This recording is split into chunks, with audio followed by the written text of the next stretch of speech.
Good morning, everybody. Welcome to another edition of Out of the Box. I'm Naveen, co-founder of Beyond 8. For those of you joining us for the very first time, this is the fourth edition. First one was on education, then we had sustainability, and then public problem solving. If you've enjoyed Out of the Box already, I don't have to tell you how useful these sessions are in learning something new every week, especially during this period of lockdown when we're all stuck at home. We originally used to have something called the Discover series. It was very popular. Lots of people were beginning to miss it, and so Out of the Box is its replacement, really. So that young people can continue to learn, develop a range of interests, listen to experts, understand their different industries. So today we have Hari with us. He's the founder of FitKits. I'm going to request my dear friend, colleague, and co-imaginator at Beyond 8, Vimal Abraham, to take us through that journey that Hari has been on at FitKits, and also help us learn something about gymming, about fitness, well-being in general. I think we'll have a lot to learn. So over to my dear friend and colleague, Vimal. Good morning, Naveen. Thanks for the introductions. Good morning to all of you who have joined us today. It's indeed a pleasure to talk to you today through Beyond 8 live, our out of the box session. From Olympics to Premier League, not just the Indian Premier League, but the English Premier League, all across the world. From professionals to hobbyists, COVID has had a significant impact in the world of sports. You may be a professional athlete, or you may be a parent of a student athlete, or you may be a sports hobbyist or a gym enthusiast who likes to go run in the morning or go for his walk or go play his badminton and table tennis and his tennis games every day. The corona pandemic has been a death knell to it, right? But it's also been a serious death knell for the bright carriers of young sports people who've been thinking of making big in sports and athletics. We've been hearing a lot of stories about young players from smaller towns like Madurai and Coimbatore who got into the cricket Premier League, and now they are struggling to keep their training. There have been pay cuts, there's been isolation, there have been weakening of connections between them and the coaches. Therefore, the games are suffering and monetary losses are going to happen. How do you tide over this period? How do you tide over this extended period of lockdown without your sport, without your training getting affected? Speaking about that today, with us is Shrihari Sivaraj, the founder of FitKits, and he's also a former basketball player. He used to be the captain of the Anna University basketball team. And if you've been in the fitness circles, I'm sure Hari is no stranger to you. Hari, thank you for being with us today, and thank you for joining us today. Thank you, Vimal. Thank you, Naveen, and the Beyond 8 team for having me.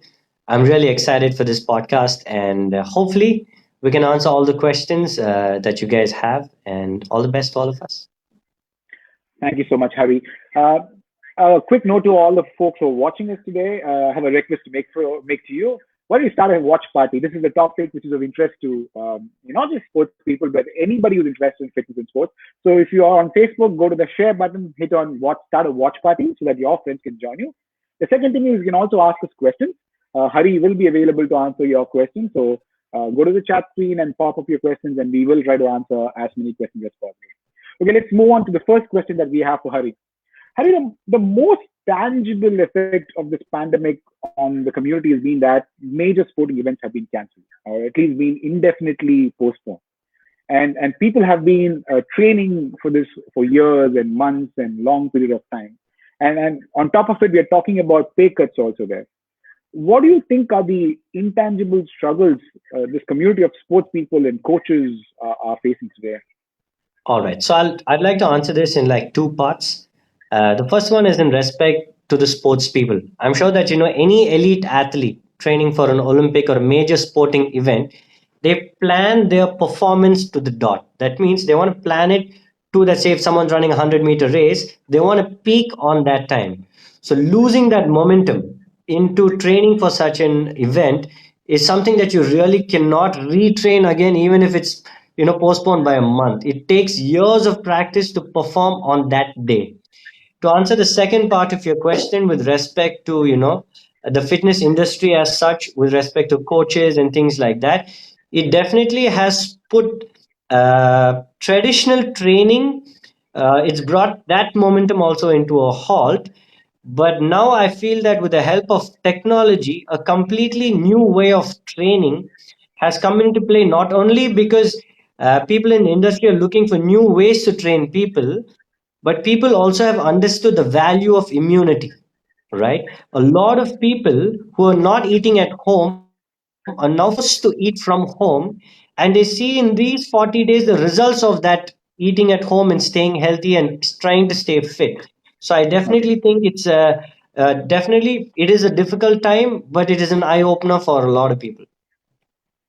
That's interesting. It's an interesting perspective because I wasn't seeing it that way. I was seeing it, people getting into bad routines and food routines getting spoiled. With an interesting insight.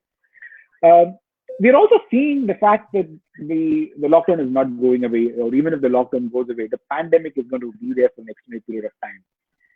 It also means that a lot of young people, especially the students who train in the schools and colleges, are not able to train anymore. And it also has an impact on their long-term career aspects. You having been a student athlete and having taken fitness as your career, how do you see career options or long-term career prospects for students changing in the fitness industry because of this? So if you ask me in short, I think there's going to be a V-shaped kind of a bounce back. I know the drop has been sharp, but I think it will also bounce back sharp. And for a population like India and where fitness is growing really fast, so I think the career in fitness and nutrition and in sport is really bright. Yes, this is a temporary pause in certain aspects, but in every other aspect, I don't see it really pushing the fitness industry too far back that it will take a longer time to bounce back. Okay. Yeah, an interesting story. We try and stay fit at home by watching these videos our coaches share on WhatsApp, and we make it a point to practice in the living room with the TV on. And my daughter keeps seeing this every day, and I'm hoping someday she'll also probably take it seriously to train. So, like you said, it's probably opened out a lot of new aspects, new avenues for coaches, which they're probably not using, and now they are forced to go to a digital medium. Hopefully a lot of coaches will get into a digital medium soon. Nice insight. Quick reminder to the audience, if you have questions, do post in our chat. We will ask Hari. Another aspect, Hari, we briefly touched upon in the beginning. I'm part of a couple of cycling and running groups. I'm sure it's the case with a lot of others. The routine conversations on timing and schedules have now been replaced by menus and pictures of food and things like that. Right? And given that people can't train outside, and it's not easy to run outside with a mask or cycle with a mask these days, food is keeping them entertained. Right? But when it comes to athletes and sports people, nutrition is extremely important. Right? And a lot of people probably are having prepared food in the center of the coach, or somebody's watching to the last gram in terms of what to eat. How do people stay on track with the diet? Both sports folks who are serious about athletics and sports, and enthusiasts or hobbyists. Um, it's a long question, but I'll definitely answer it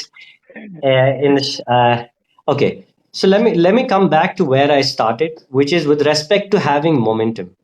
When you have momentum on your side, you really don't want to break it. So what we're really talking with respect to the COVID-19 virus is a restriction on our physical abilities. That means that's why we're having to stay back at home, right? But the idea behind FitKits itself is to bring consciousness through movement. If you actually look at life at a larger perspective, you live in a physically restricted world within your body itself, right? So the entire idea of training is to transcend each and every identity that you accumulate over a period of time, going inward and peeling the layers. Now, say if I want to go from point A to point B, whatever restrictions are you know placed in front of me, I find a way to move beyond that, irrespective of the environment around me. Right now, say if I am an athlete, I know I am restrained to my home. I still have certain what do you say conveniences that is given to me, or as a regular person, to still do my things in the way possible. When I know I need to say to travel a distance in a certain amount of time, I'm not going to give up my dreams and my goals because of environmental conditions. So that's how I look at it. So I don't break my momentum saying, okay, this has happened, I can take a step back. No, you just find a different way to do the same thing. Yeah, that's interesting. Uh, Coming to this whole concept of physical fitness, right? Is there any specific tips that you'd like to give aspiring sports people, especially folks who are in school and probably playing basketball like how you did in your school days? So I definitely, for sure, for young athletes coming up, I would definitely tell them to learn, biomechanics and anatomy of the body very, very well, because that's going to save them a long time to reach their physical peak in terms of their own body. By learning how the body works, they're going to be able to train much, much faster and compete at a more elite level in a shorter span of time. So your trial and error process is reduced by a lot when you learn what works and what does not work for your body. Yeah, So okay, that's the best way. I would definitely tell them to take on some kind of course in that way. okay. And how has the case been with the folks who train with you at FitKits? They've all moved on to a online stream where you send them coaching, or do you conduct online training for them, or how do you continue business as usual for you? So we have given our equipment to our students. So we have online classes. We take care of their nutrition. We take care of how to sleep, how to come back into a routine. Most of our work goes into motivation, right? So we make sure that they come and train with us. We don't leave anybody behind. We run it just like an army school, right? So we don't leave any man behind. We make sure that, Okay, so we're a team of like 20 people. Everyone is given students to take care of, and we make sure people show up. So what has happened is, you won't believe, kids, wives or husbands, everyone have started joining us. Initially, they used to do the workout away from the screen, okay, but now all of them yeah. have come into the screen. So we're really happy. We're really happy to see that change. Like everybody working out as a family. I think, going into people's home has been an amazing experience for us. Okay, that's interesting. Yeah, I think it's you touched upon this earlier also, right? People have probably become more conscious about elements right now, like you said, the diet, be it the whole factor of immunity, and families which work out together probably stay together for a longer period of time. What can established sports people do to help the containment of containment of the various of the measures that the government is doing today? Is there a role that they can athletes or sports people can do today? I'm sorry. I think the Could you hear audio. me? I'm not able to hear you. Okay. Let me just quickly check. Check. Can you hear me now? I don't Can you hear me have. now? I don't have Can you audio. hear me now? Okay. Give me. Let's give it one check.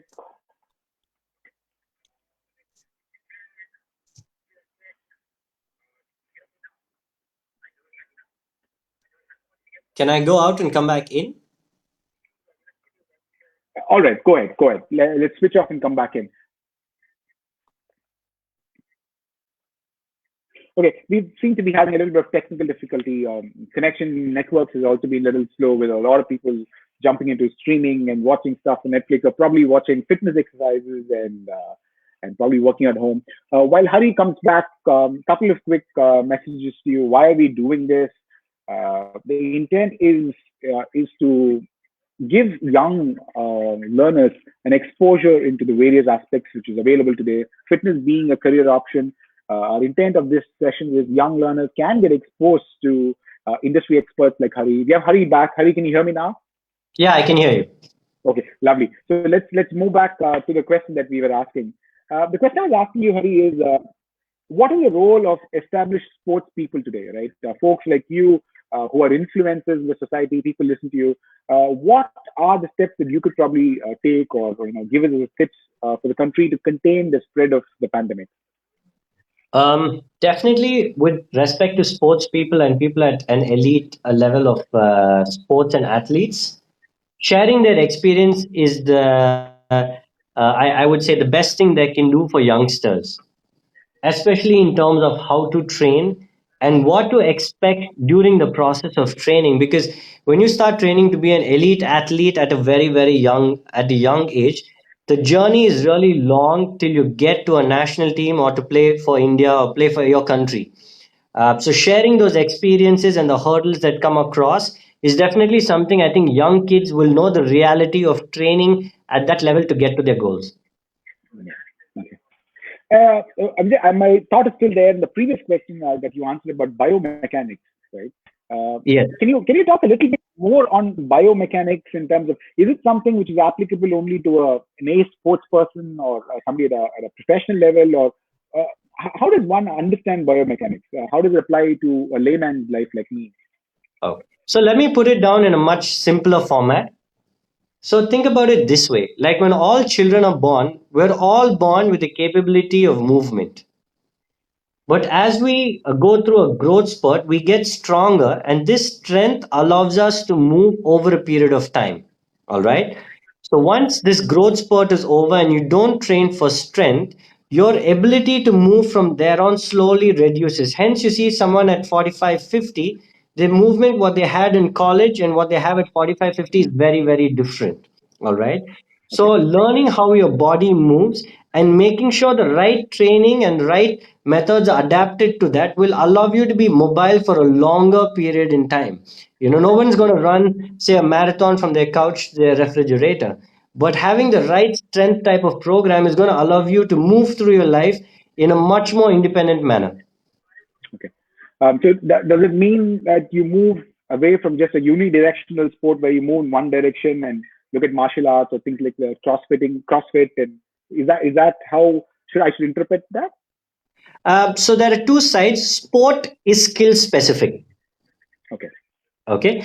Fitness is what you do to make sure that you are in the right conditioning to play the sport. Okay. So skill and fitness are two different aspects. All right. Your fitness allows you to amplify your skill in the sport. Now, say for example, if I'm playing basketball, me training to shoot 500 or 1,000 shots, that's improving my skill. Okay. But for me to play the game for 40 minutes in the best way possible, I need to be fit to play that 40 minutes. Yeah. So Okay. this fitness gives me endurance in my skill. Let me put it that way. Lovely. Okay. So we have a question from somebody who's watching the stream. It's Mihika Shankar. This is what she says. Hari, as a former basketball player yourself, you will agree that isolation from teams can take a toll on young players' psyche. How can youngsters still feel mentally connected to their teams and keep each other motivated in the interim? Okay. So I'm going to tell you a short story that my coach told me when I was very, very young. So I've been captaining my basketball team maybe since I was in fifth or sixth standard. Okay. And once one of my teammates was on the other end of the court, and I had the ability to throw the ball all the way to the other side. So I picked up the ball. It's something called a fast break that you throw from one end of the court to the other. And he didn't catch the ball and he missed the shot, and I was really upset with him on the court. And after the game, my coach called me aside and he said, Hari, it does not matter how good you are, you need to pass the ball to him in the way that he can catch it. You must want him to perform for you. So when it comes to a team sport, you need to understand each other. You need to have empathy for each other and make sure it's about filling the blanks for each other. It's not about I'm better than you or you're better than me. When it comes to a team sport, you need to play as one unit. Yeah. Interesting. And interesting comment from one of our audience members. Ashwin Kumar says that your skill tends to fade out as you fatigue. So you probably need to have the fitness, like you mentioned, to sustain the game or do better in your game. Uh, we spoke about how or what athletes can do to help in containment measures, right? We spoke about how can folks can continue remaining connected, right? How can these premier athletes, or what can these premier athletes or sports people do to motivate young folks right now? Because we are used to seeing them on TV to perform playing. We are used to seeing Federer playing today, right? Is there something you can advise to these professionals to do to keep young sports people or young followers focused on their goals?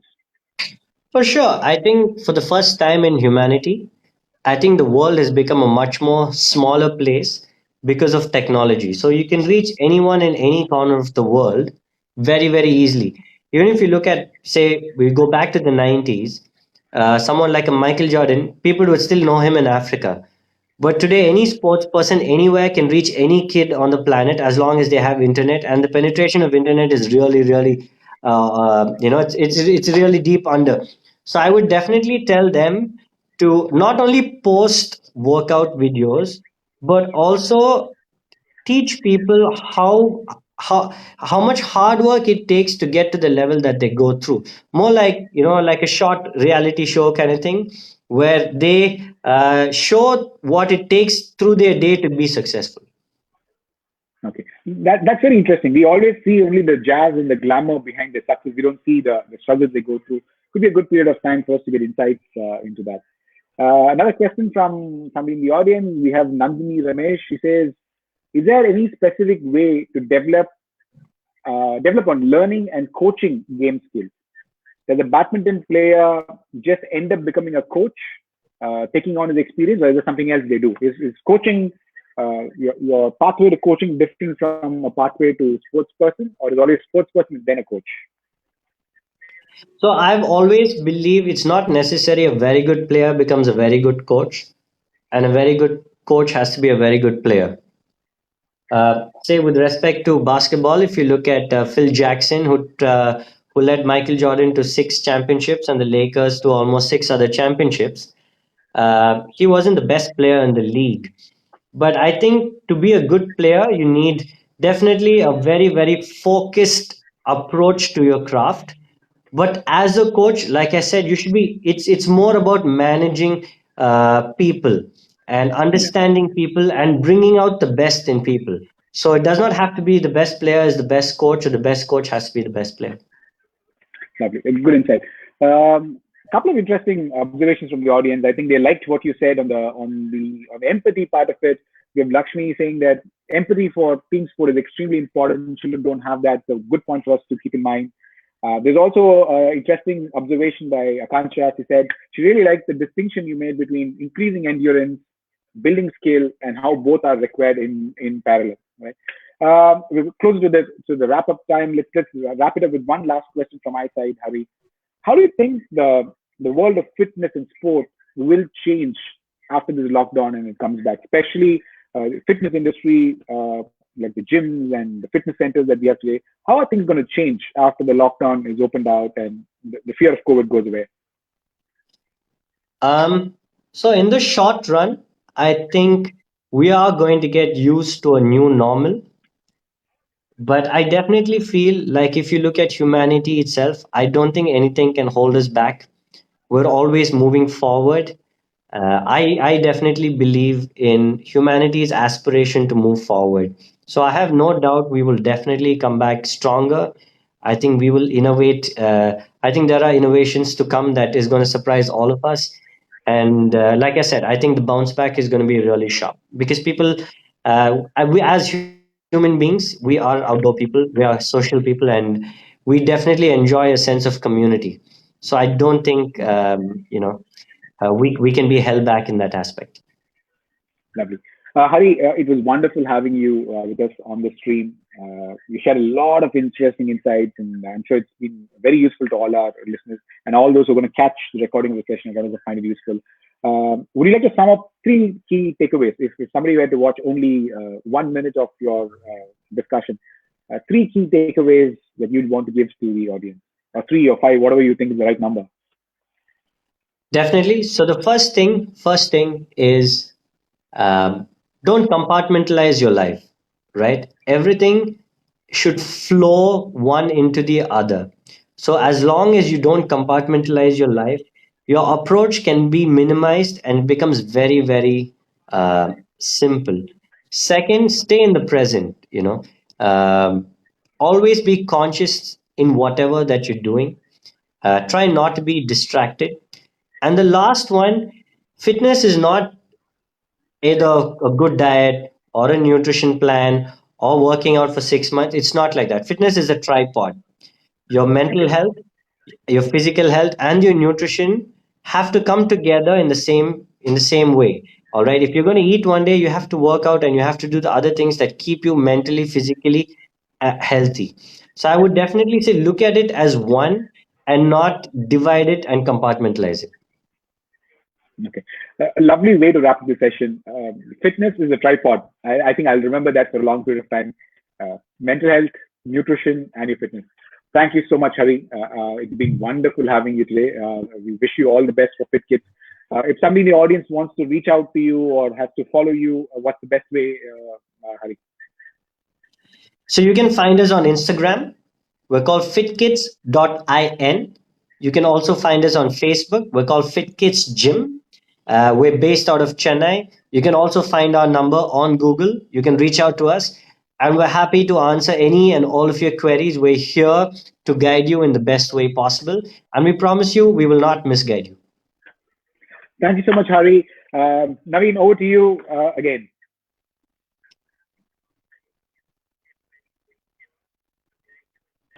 And thank you guys so much for this opportunity. Thank you, Vimal. Thank you, Thank you, Hari. Thank you, Hari, for sharing so much about your own training programs, development for sports persons, and that point you talked about consciousness through movement. I like that point. People tend to think that all sports persons can only become sports coaches. I remember there was a question about it. I don't think that we should think like that. We continuously learn and our interests change continuously. We've all adults have gone through one education and pursue something else altogether. Sportsmen are no different. You may go on to become entrepreneurs in completely different fields just because you may have other interests. I used to be a national swimmer, and I moved into a community which has a swimming pool, but for the last 5 years it has no water. So I haven't swum a whole lot. But I do other things, to keep myself fit. But my work line has very little to do with swimming. So we don't all have to think about the sportsmen forever, or engineers forever, or artists forever. We all have so many different interests, right? I like your point about how we'll have a V-shaped rapid comeback to normalcy. I hope that happens. In our own case at Beyond 8, we actually have been thriving during this period, right? We've started to understand the elements that make education, the face-to-face education interactions, which things require face-to-face interactions and which things don't require face-to-face interactions, right? And as you know, Beyond 8, to all of you participants, thank you for participating. All of you know that Beyond 8 is an alternative to school education. We remove all the ineffective elements in schooling and provide and include a range of experiences and opportunities for young people to learn about things that they are actually passionate about. It's an education that puts the learner in the center, unlike standard format schooling, if I can call it anything that, where they're disallowing students to pursue their various interests.